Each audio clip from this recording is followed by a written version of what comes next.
He was now diving directly at the 5 climbing Zeros, head-on pass. Closure rate 700 mm. Time to firing position 3 seconds. The Japanese pilot scattered. 2 rolled left, 2 rolled right.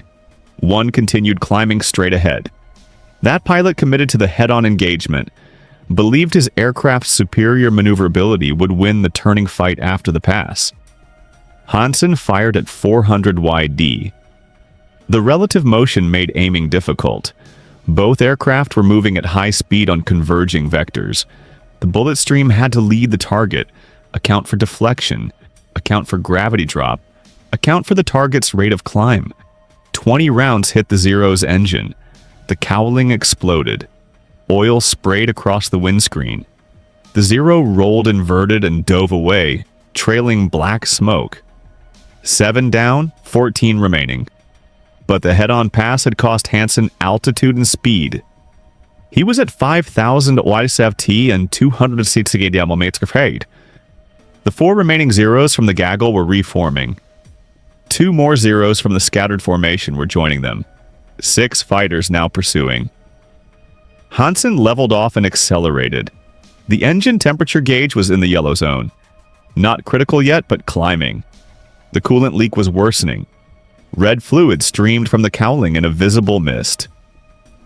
At 320 mph, Hanson pulled into another climb, but this time he did not go vertical. He climbed at 30-degree building altitude, gradually preserving energy.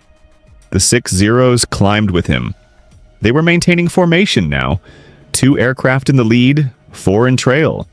The lead pair would engage. The trail aircraft would provide cover. At $8,000 FT, Hanson rolled right and dove again. The 6 Zeros followed, but Hanson's dive was not an escape maneuver. It was a repositioning maneuver. He dove for 1,000 at FT, then pulled level and reversed course. He was now heading directly toward the 6 pursuing Zeros. Another head-on pass, but this time the geometry was different. The Zeros were in a vertical stack. 2 at 8,000 SVRTS, 2 at 7,500, 2 at 7,000. Hanson was at 7,000 SVRI level and accelerating. He targeted the lowest pair at 600 YD. Both Zeros opened fire. Hanson fired simultaneously. Tracers filled the space between them. Closure rate 680 mW. Time to impact 2 seconds. Hanson's rounds hit the right-hand Zero in the wing root. The wing folded. The Zero tumbled. The left-hand Zero's round stitched across Hanson's right wing. 3 hits. Fabric tore. Metal twisted. The aileron control cable parted. 8 down. 13 remaining, but the Corsair's right aileron was jammed. Hanson could roll left normally. Rolling right required full stick deflection and produced sluggish response. The aircraft's roll performance was cut in half. The 5 remaining Zeros from the gaggle were still pursuing. They had seen the aileron damage. They had seen the coolant leak. They knew Hanson's aircraft was wounded. They pressed the attack. Hanson checked his ammunition counter. 640 rounds remaining. Enough for 1 more extended engagement, maybe 2 short bursts. The engine temperature gauge reached the red zone. The coolant system had lost too much fluid. The engine was overheating. Hanson had 2 choices. Reduce throttle and let the Zeros close, or maintain throttle and risk engine seizure. He maintained throttle. At $9,000 FT, he rolled left and dove toward the ocean. The Zeros followed.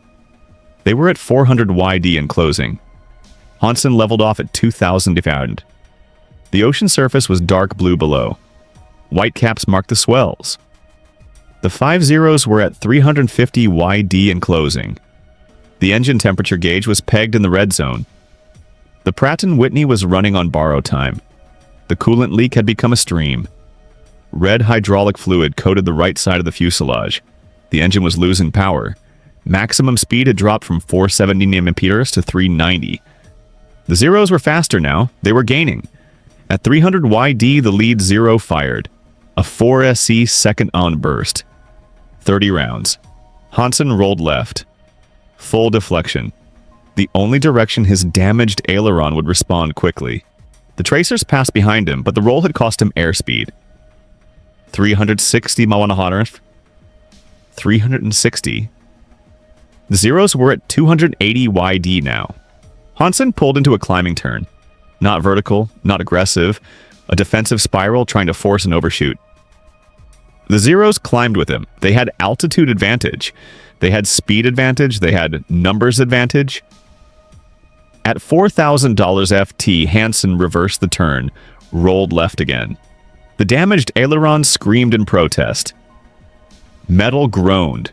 The control cable was fraying. 2 Zeros overshot past in front of Hanson's nose. He fired a 1-second burst at the nearest one. 50 rounds. The Zero's tail section shredded. The fighter went into a flat spin. 9 down, 12 remaining. But the burst had cost him ammunition. 590 rounds remaining.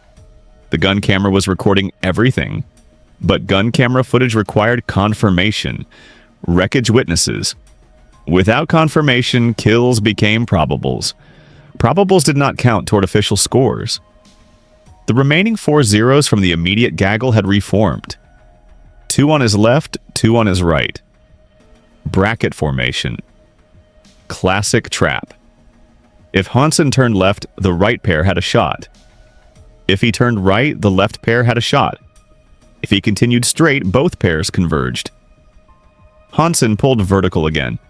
The airspeed bled off. 300 MAF, 280, 260. The Corsair was wallowing. The controls felt mushy. The damaged aileron was affecting overall control authority.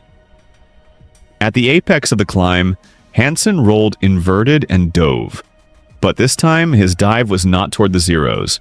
It was toward Bougainville. Southeast away from Rabaul, away from the combat zone. The tactical decision was made. He could not continue the engagement. The aircraft was too damaged. The engine was failing. The ammunition was nearly expended. Continuing the fight meant certain death. The 4 Zeros pursued, but Hanson's dive had given him separation. 400 YD, 450, 500. At 600 YD, the Zeros broke off pursuit. They turned back toward Rabaul. Japanese doctrine did not favor extended pursuits. Fuel was limited. The base was behind them. Chasing a single damaged Corsair southeast was tactically unsound. Hanson maintained his southeast heading. Airspeed 340 mph, altitude 3,000 yard FT, distance to Bougainville, 87 Marstian, flight time at current speed 15 minutes. The engine temperature gauge remained in the red zone. The needle was pressed against the maximum reading. Oil pressure was dropping 70 lb per square in. 65-60. Normal operating pressure was 85. At 55 lbs per square in, the engine would seize. The connecting rods would fail. The pistons would lock. The propeller would stop. The aircraft would become a glider with a 30-to-1 glide ratio. From 3,000 FT, that meant 3 mi of glide distance, not enough to reach Bougainville. Hanson reduced throttle slightly. The engine temperature dropped 2 degrees. The oil pressure stabilized at 58 lb. Not climbing, not falling, holding. The airspeed dropped to 310 mph. Flight time increased to 17 minutes. The oil pressure held at 58 lb. Below, the ocean was empty. No ships, no rescue vessels, no friendly aircraft. If the engine failed, Hanson would ditch in open water. The rubber life raft was still in its compartment behind the seat. The survival radio was functional, but the nearest American position was Bougainville, 85 miles ahead. He checked the fuel gauge, 90 gallons remaining. Consumption rate at reduced throttle was 40 gal/hour. Flight time to Bougainville at current speed, 17 minutes. Fuel required 11 gal, with margin 79 gal. The fuel was adequate, the engine was the problem. At 10 miles from Bougainville, the oil pressure began dropping again. 58 lb, 56, 54. The engine was failing. The bearings were running dry. Metal was grinding against metal. Hanson could see the coast of Bougainville ahead. Green jungle, white beaches. The airfield at Piva North was visible. The runway, the dispersal areas, safety. The oil pressure reached 50 lb. The engine began to knock, a deep, rhythmic hammering. The number 4 cylinder was failing. At 5 miles from Piva North, Hanson transmitted on emergency frequency. His transmission was brief. Aircraft damaged, engine failing. Request priority landing. The tower acknowledged immediately. The oil pressure read 42 lb. The engine was hammering violently now. Multiple cylinders misfiring. The propeller was windmilling unevenly. The entire airframe vibrated. Hanson dropped his landing gear manually. The hydraulic system had failed completely. He pulled the emergency gear extension handle. 3 green lights appeared on the panel. All 3 landing gear locked down. The hydraulic failure had not affected the mechanical backup system. He crossed the coast at 1,000 nadirif. The airfield was 2 miles ahead. The runway was visible.